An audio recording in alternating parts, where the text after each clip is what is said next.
سیاسی قیادت اور پارلیمانی لیڈرز کو خطے کے حالات پر پالیسی بریفنگ۔ وزیر اعظم ہاؤس میں سیاسی جماعتوں اور اراکین پارلیمنٹ کا ان کیمرہ اجلاس۔ سیکورٹی حکام نے شرکاء کو ایران اسرائیل تنازعہ اور پاک افغان سرحد کی صورتحال پر بریفنگ دی۔ دفتر خارجہ نے صورتحال پر آگاہ کیا۔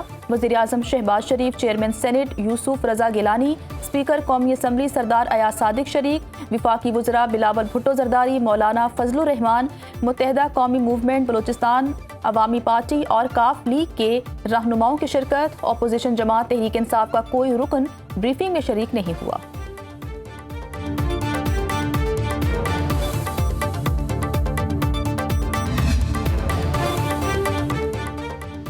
میں اور طارق فضل چودھری اپوزیشن رہنماؤں سے ملاقات کے لیے ان کے چیمبر میں گئے۔ محمود اچکزئی اور راجہ ناصر عباس سے ملاقات اچھی رہی۔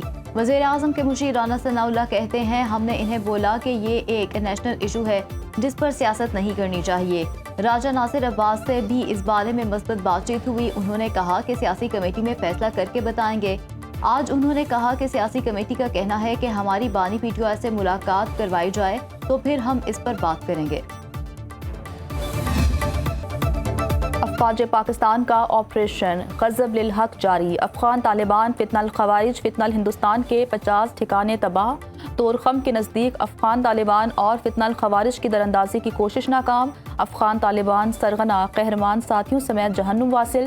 سیکورٹی ذرائع کے مطابق قلعہ سیف اللہ، چمن، سمبازہ، گھڈوانہ، جانی اور غزنالی سیکٹر پر افغان طالبان فتنہ الخوارج اور فتنہ الہندوستان کو بھاری جانی اور مالی نقصان کی اطلاعات۔ چمن سیکٹر میں ایک افغان طالبان دہشت گرد ہلاک، 3 زخمی حالت میں گرفتار۔ اب تک طالبان رجیم کے 481 کارندے ہلاک، 696 زخمی ہو چکے، 226 چیک پوسٹیں تباہ، 35 پر قبضہ کر لیا گیا۔ پاکستان نے آپریشن غضب للحق میں افغانستان کے بگرام ایئر بیس کو نشانہ بنایا۔ امریکی اخبار نیو یارک ٹائمز کا دعویٰ، رپورٹ کے مطابق پاکستانی حملے میں بگرام ایئر بیس کا ایک ایئر کرافٹ ہینگر اور 2 ویئر ہاؤس تباہ ہوئے۔ سیٹلائٹ تصاویر بھی سامنے آ گئیں۔ پاکستان نے ایک ہفتے کے دوران افغانستان میں فوجی اہداف پر 50 سے زائد فضائی حملے کیے۔ افغانستان میں فتنہ الخوارج کی موجودگی کے شواہد اقوام متحدہ کی رپورٹس میں متعدد بار پیش کیے جا چکے ہیں۔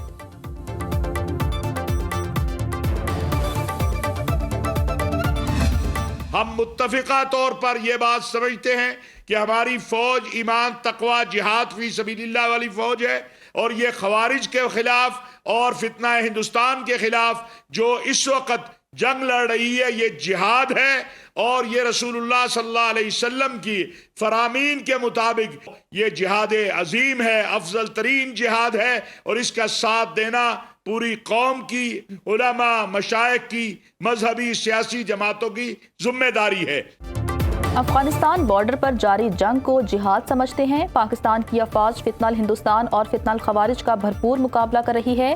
کوئٹہ میں قومی پیغام امن کمیٹی اراکین کی نیوز کانفرنس۔ علامہ طاہر اشرفی نے کہا کہ دہشت گرد کا کوئی مذہب نہیں ہوتا، افغانستان کو دہشت گردی کے شواہد فراہم کیے جا چکے۔ مفتی عبدالرحیم نے کہا عید کے بعد مکالمے کے فروغ کے لیے سیمینار کرایا جائے گا۔ بلوچستان میں کیے گئے اقدامات کے مثبت نتائج سامنے آئیں گے۔ علامہ حشام موسوی نے بھی امن قائم کرنے کے لیے مکالمے کو بہترین حل قرار دیا۔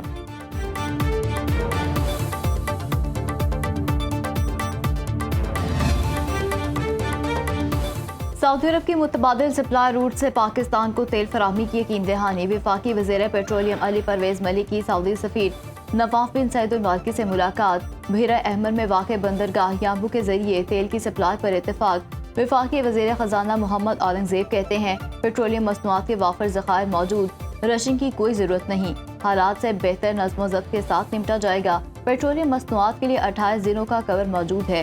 خام تیل مزید 10 دنوں کے لیے دستیاب، LPG بھی مزید 15 دنوں کے لیے موجود ہے۔ مقامی گیس سے طلب کو پورا کر لیا جائے گا۔ متبادل ذرائع سے توانائی کے حصول پر غور کیا جا رہا ہے۔ IMF کے مشن کی روانگی ان کا ادارہ جاتی فیصلہ تھا۔ عالمی مالیاتی فنڈ کے ساتھ مذاکرات جاری ہیں۔ Minister petroleum, minister power, governor state bank, minister state, باقی متعلقہ اداروں کے ساتھ ہم بیٹھتے ہیں and we do a daily stock taking in terms of جو سپلائی کی سچویشن ہے، جو پرائسنگ کی سچویشن ہے، اور اور الحمدللہ for the month of March we are comfortable. اگر یہ سچویشن prolong کرتی ہے خدا نخواستہ تو ایک سیلف ڈسپلن ہمیں لانا چاہیے with respect to energy conservation. امریکی صدر ڈونلڈ ٹرمپ کے جنگی اختیارات محدود کرنے کی قرارداد. امریکی سینٹ میں صدر کی وار پاورز پر آج ووٹنگ ہوگی. قرارداد کا مقصد ایران کے خلاف فوجی کارروائیوں پر نگرانی بڑھانا ہے. امریکی سینیٹر الزبتھ وارن کہتی ہیں ایران کے خلاف غیر قانونی جنگ جھوٹ پر مبنی ہے. امریکی سینٹ میں اقلیتی لیڈر جیک شومر کا کہنا ہے انٹیلیجنس کمیٹی کی بریفنگ کے بعد وہ پہلے سے زیادہ تشویش کا شکار ہیں. ٹرمپ انتظامیہ جنگ کا جواز ہر گھنٹے بدل رہی ہے.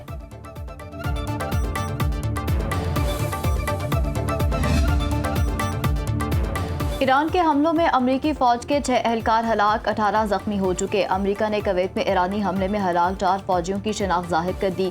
ہلاک فوجی امریکی آرمی ریزرو کے 103ویں سسٹینمنٹ کمانڈ سے تعلق رکھتے تھے. اس ٹرائل میں 11 افراد ہلاک ہو چکے. متحدہ عرب امارات اور کویت میں 3، عراق میں 2، بحرین اور عمان میں 1 ہلاکت رپورٹ. قطر میں ایرانی حملوں سے 16 افراد زخمی ہوئے.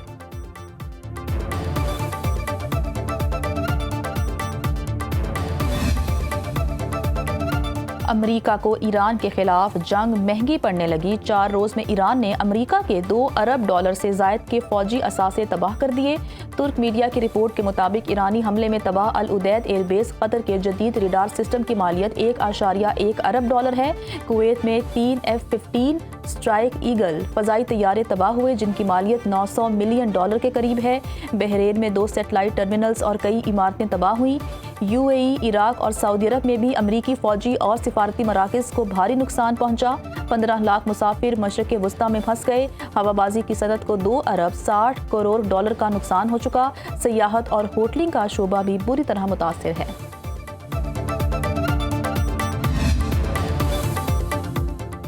امریکی ٹائم میگزین کے مطابق ابنائے ہرمز کی بندر سے تاریخ کا دوسرا بڑا توانائی بحران پیدا ہونے کا خدشہ. برینٹ کروڈ آئل کی $82 فی بیرل فروخت. WTI کا ایک بیرل $74.66 کا ہو گیا. تیل کی قیمتوں میں اضافے کے دوران ایشیا کی سٹاک مارکیٹیں لڑکھڑا گئیں. سرمایہ کاروں کے اربوں ڈالر ڈوب گئے. پاکستان سٹاک مارکیٹ میں 1354 پوائنٹس کی مندی. 100 انڈیکس 1,55,777 کی سطح پر بند. پاکستان میں 1 تولہ سونے کی قیمت $5,39,962 ہو گئی. عالمی مارکیٹ میں ایک اونس سونا $5,172 کا ہو گیا.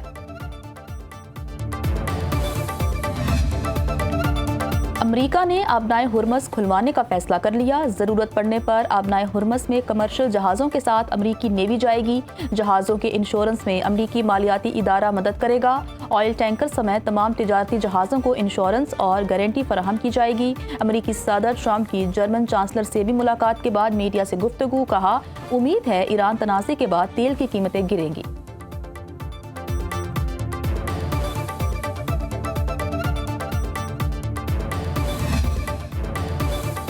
ٹرمپ نے اپنے ہی وزیر خارجہ مارکو روبیو کو غلط ٹھہرا دیا.